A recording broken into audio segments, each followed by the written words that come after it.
Bu məkan Qara Delfin adı ilə məşhur olan dünyanın ən dəhşətli cəza çəkmə müəssisələrindən biridir.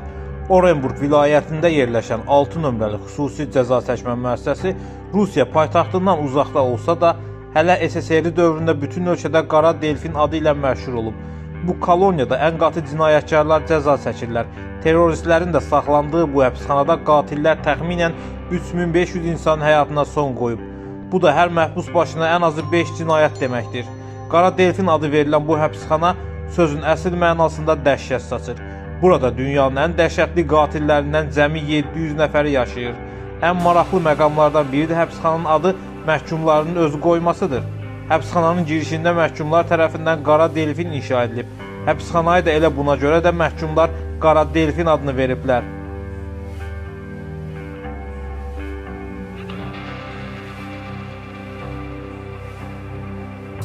Məhkumlar gündə yalnız bir dəfə kameraları tərk edirlər və 90 dəqiqəlik gündəlik məşq hərəkətləri üçün biraz daha böyük kameraya aparırlar. Bu dəyişmə əsnasında isə belləri bükük, əlləri yuxarıdan qandallanmış halda ən azı 3 nəzarətçinin nəzarətində getmək məcburiyyətində qalırlar. Əsasən ömürlük azadlıqdan məhrum olunmuşların saxlandığı koloniyada xüsusi qanunlar hökm sürür. Burada məhbusların adi kamerada yox, kameraların içərisində quraşdırılmış dəmir qəfəsdə saxlayırlar. Qəfəslərdə əsasən 2, ən yaxşı halda isə 4 nəfər saxlanılır. Hansı məhbusların eyni qəfəsdə salınması xüsusi mütəxəssislər və psixoloqlar tərəfindən müəyyənləşdirilir. Çünki bir məhbus digərinin qurbanına çevrilə bilər. Adam ətinə meyilli olanlar isə qəfəsdə tək saxlayırlar. Məsələn, dostu ilə yeyib içdikdən sonra onu öldürüb ətinin son tikəsinə qədər yeyən Vladimir Nikolayev adlı məhbus artıq neçə illərdir ki, öz qəfəsində insan üzünə həsrətdir. Digər bir məhbus 37 nəfər az yaşlı qızı zorlayıb. Sonra isə onlardan 4-ünü vəhşicəsinə qətlə yetirən Oleg Rılkovda Qara Delfində ömürlük olaraq bir nəfərlik qəfəsdə saxlanılır. 1973-cü ildə anadan olan Vladimir Nikolayev vaxtilə Putinin bundan əvvəlki prezidentliyi dövründə millət vəkili olub. Hazırda Vladimir Nikolayev bu qorxunc həbsxanada saxlanılır. Məşhur Rus mafiyasının üzvü olan sabiq millət vəkili eyni zamanda bələdiyyə sədri də olmuş zəngin iş adamlarından biri idi. Lakin sonradan millət vəkilinin adam yeyən olduğu aşkarlanıb. Qulağa biraz qəribə gəlsə də, həbs edilən deputatın ittiham aktı məhz bu cürdür. Həbsxanada ona nəzarət edən gözətçilər ciddi şəkildə hər kəsin ondan qorxduğunu və onun insanlara bir nahar yeməyi kimi baxdığını deyir. Deputat həbs olunduğu yeni dönəmlərdə ona gətirilən yeməyi yemirmiş.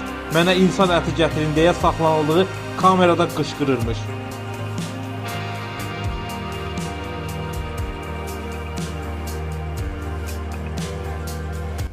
Həbsxanada bu cür dəhşətli və qorxunc məhkumlar olduğu üçün təhlükəsizlik tədbirləri üst səviyyədədir. Həbsxanada məhkumlar daha çox gözətçi var. Məhkumların sayı 700, gözətçilərin sayı isə 900 nəfərdir. Bu gözətçilər illərdir hər 15 dəqiqədən bir məhkumların saxlanıldığı kameralara nəzarət edirlər. 200 ilə yaxın müddət həbsxanadan kimsə qaça bilməyib. Hətta buna cəhdlər belə olmayıb. Ömürlük həbs cəzası alan bu məhkumlardan indiyədək azadlığa çıxanı da olmayıb. Burada dəmir qəfəslər bütün sutqa boyu video müşahidə altında olur. Qəfəsin kiçik pəncərələri yuxarı səmaya baxır. Heç bir məhbus koloniyanın həyətini, ərazisini görmür. Nəzarətçilər məhbusları kameradan çıxardanda apardıqları yerə qədər gəzintiyə, vəkillə görüşə, tibbi müayinəyə qədər gözləri bağlı aparırlar. Buna görə də məhbuslar öz kameralarından 1 metr aralıda nəyin yerləşdiyini bilmirlər. Ümumiyyətlə, məhbuslar ərazi haqqında heç bir anlayışa malik deyirlər. Hər bir məhbus kameradan kənara çıxdıqda 4 nəfərin nəzarətində olur. Məhbusların qolu arxadan qandallanır, ayaqları zəncirlənir. Hərəkət zamanı baş hissəsi 90 dərəcə aşağı vəziyyətdə olur. Həbsxanada məhbus yalnız Qara Delfinin qarderobundakı geyimlərdən istifadə edə bilirlər. Qara rəngli bu geyimlərin üzərində işığı əks etdirən 3 ağ zolaq olur. Ağ zolaqlar məhbusların daha rahat müşahidə olunması üçün nəzərdə tutulub. Digər cəza çəkmə müəssisələrindən fərqli olaraq Qara Delfində məhbuslar üçün elektrik enerjisi sutka ərzində cəmi 1-2 saat verilir. Yatmaq komandası verilməyənəcən heç bir məhbus yatağına uzana və otura bilməz. Oturmaq üçün qəfəsdə dəmir stullar mövcuddur ki, ondan istifadə etmək də məhdudlaşdırılır. Qanun pozanlar ən ağır işgəncəyə məruz qalırlar. Həbsxanada məhbusların bir-biri ilə danışması, ünsiyyət qurması qəti qadağandır.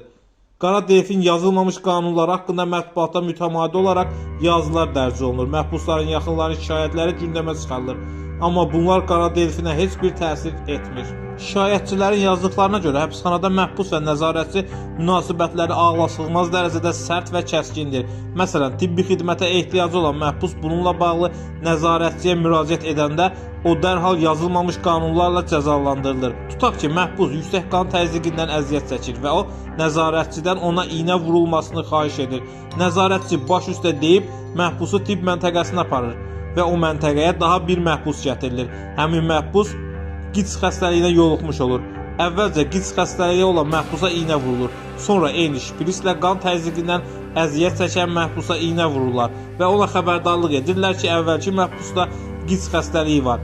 Məhbus imtina etsə də artıq gec olur.